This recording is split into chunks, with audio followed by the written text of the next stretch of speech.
Bonjour à toutes et à tous. Avec vous, le professeur Fatem Zahra Achour. L'objectif de cette séquence est de vous présenter un exercice d'application concernant l'une des méthodes de valorisation des sorties de stock, à savoir la méthode du coût moyen unitaire pondéré de fin de période. Alors, je tiens à vous souligner que c'est l'une des méthodes les plus utilisées en comptabilité analytique. Il s'agit tout simplement de calculer la moyenne des coûts supportés durant tout un exercice comptable. Alors, au niveau de l'exercice présent aujourd'hui entre nos mains, il s'agit d'une entreprise industrielle qui souhaite valoriser les sorties du stock de l'une de ses matières premières, à savoir le fer. Alors, lorsqu'il s'agit de présenter une valorisation des sorties de stock grâce à la méthode du coût moyen unitaire pondéré de fin de période, il vaut mieux utiliser ce qu'on appelle le modèle simplifié. Parce que la date des opérations n'a pas beaucoup d'importance au niveau du calcul de ce coût moyen unitaire pondéré. Alors c'est ce qu'on va essayer de faire. On va d'abord tracer le tableau concernant la présentation de la fiche de stock. Alors je précise qu'il s'agit d'une fiche de stock du fer. Et je précise également la méthode utilisée ou la méthode demandée, à savoir le coût moyen unitaire pondéré de fin période. Alors, dans le modèle simplifié, il s'agit de présenter les éléments qui permettent d'augmenter l'avoir et la valeur des éléments stockés d'un côté et les opérations qui permettent de baisser l'avoir et la quantité des éléments en stock. Alors là, nous avons l'élément et là, alors bien sûr, la quantité, le prix unitaire ou plus exactement le coût unitaire et bien sûr le montant total. Et on va retrouver pratiquement les mêmes rubriques dans la partie droite du tableau. Donc nous avons l'élément, la quantité, le prix unitaire et le montant total. Alors ici en fait la première information que nous avons c'est le stock, plutôt le stock initial, stock de début de période, donc stock initial. Une quantité de 2000 kg avec un coût unitaire de 15. Alors, chose qui nous fait un montant total de 30 000 dirhams, donc 2000 x 15, ça c'est une évidence. Alors, ici en fait, on va présenter les achats d'un côté, alors les entrées en stock, alors je mettrai entrée en stock et je vais mettre en fait la première entrée. Alors, achat 1. Alors, première opération d'achat. Alors, nous avons acheté 1200 avec un prix unitaire de 15,90 le kilogramme, en sus des frais sur achat 120 dirhams. Alors, je rappelle que les entrées en stock, ils sont toujours enregistrés avec leur coût d'achat, quelle que soit la nature de la méthode demandée. Donc, il s'agit tout simplement de multiplier 1200 x 15,90, auquel on va rajouter, chose qui va nous donner 19 080, auquel on va rajouter les frais sur achat, à savoir les 120 dirhams. Donc, le coût total des 1200, ça va revenir à 19 200. Alors, on peut calculer le coût unitaire, comme on peut ne pas le calculer, ça n'a pas beaucoup d'importance au niveau de la méthode. Alors, je passe à l'opération numéro 2, ou plutôt l'achat numéro 2. Alors, il s'agit d'acheter une certaine quantité de 1320 avec un prix unitaire de 18 dirhams. Donc, ça va nous donner 23 760, auquel on va rajouter également les frais sur achat, à savoir les 132 dirhams. Alors, chose qui va nous donner un montant global de 23 892. Donc, pardon, alors il s'agit en fait de mentionner le montant, 1320. Ça va nous donner 23 892. Je tiens à répéter qu'il s'agit du prix d'achat auquel on va rajouter les frais sur achat. Alors, troisième opération également, c'est d'opération d'achat, bien sûr, parce qu'on va sommer toutes les entrées de la période. Regardez, j'ai mentionné entrée avec S. Alors, la troisième opération d'achat, il s'agit en fait d'acheter une quantité de 1400 dirhams avec un prix unitaire de 17 dirhams, chose qui va nous donner 23 800, auquel on va rajouter les frais sur achat. Alors, les frais sur achat, ils s'élèvent à 70 dirhams, chose qui va nous donner un montant total. Donc, ici, je mentionne la quantité achetée, c'est 1400. Et le montant total du coût d'achat, à savoir les 23 870. Alors, 23 870. Donc, si vous souhaitez qu'on fasse le calcul, je pense que ça n'a pas beaucoup d'importance. Il s'agit tout simplement de multiplier la quantité achetée fois le prix unitaire et vous rajoutez les frais sur achat. Alors, une fois nous avons inscrit l'ensemble des opérations d'achat ou d'entrée, alors il s'agit de faire la somme.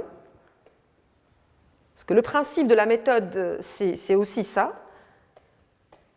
Alors, on sait que le coût moyen unitaire pondéré de fin de période est égal à la somme du stock initial en valeur, c'est-à-dire les 30 000 dirhams, auquel on va rajouter la valeur de l'ensemble des opérations d'achat pendant toute la période, c'est-à-dire les 19 200, auxquels on va rajouter 23 892, auxquels on va rajouter les 23 870. Alors, ça va nous donner un montant total de, alors j'ai fait les calculs pour vous, c'est 96 962.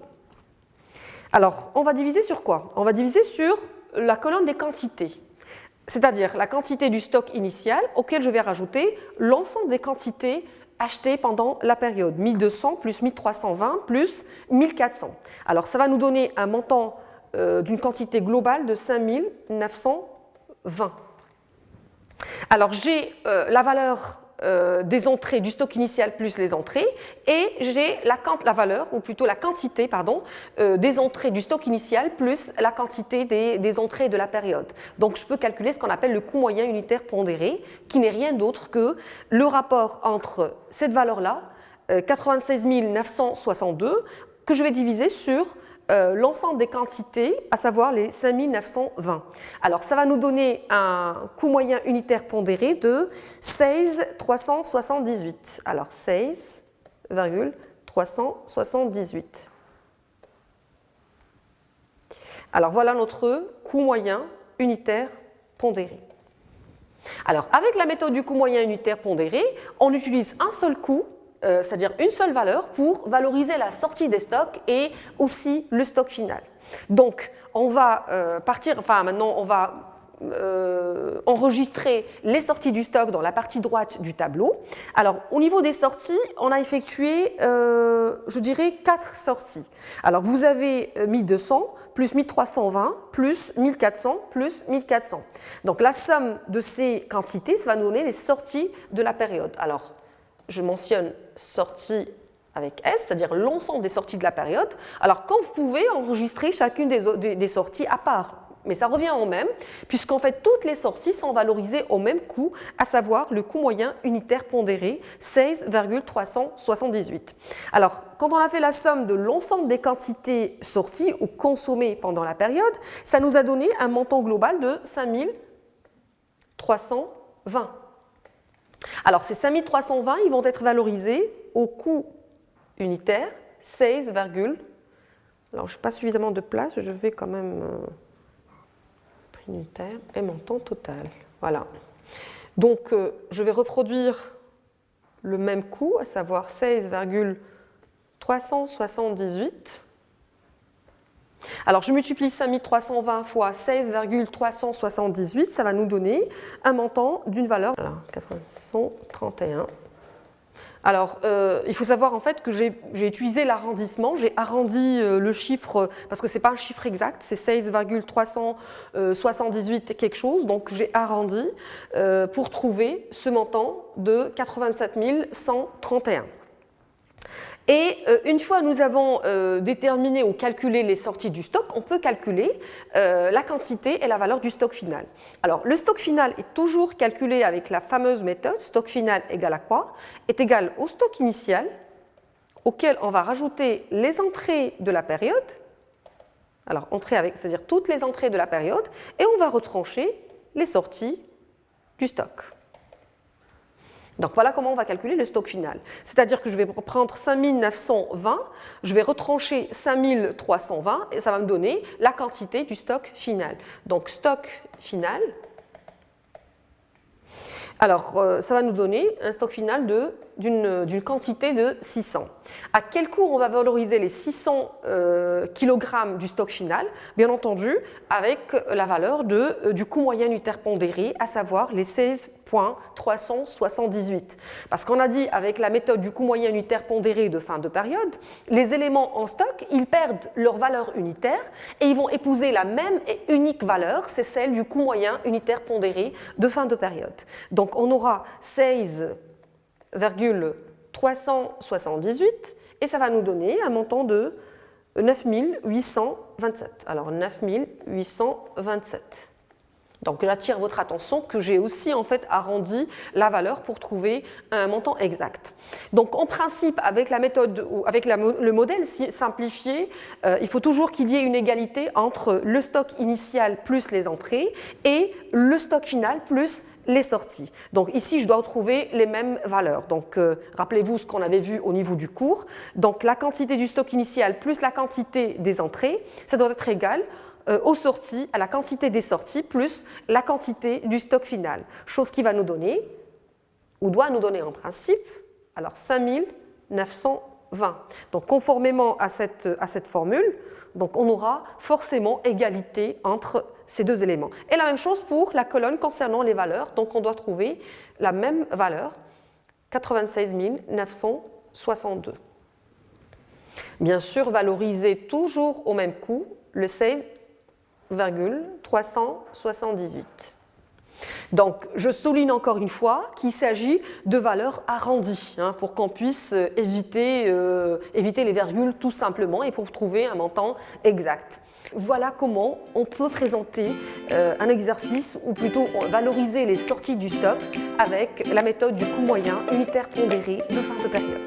Je vous remercie pour votre attention.